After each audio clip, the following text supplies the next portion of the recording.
Tim McCready came in here with very little experience. They picked him up a driller. Yeah, and he was with Steve Smith, the Australian, who was working out of Wisconsin at the time. Same point.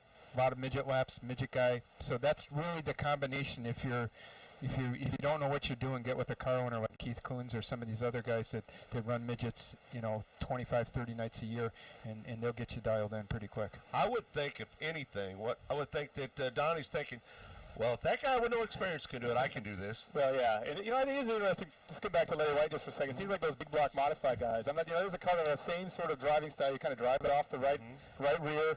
And it seems like those guys, when they come here, they can transition pretty well to a midget. It's a high-powered car that you run off the right rear. And those guys seem to do pretty well. Really good here. Billy Pouch, Brett Hearn, they stand out. They had great runs here.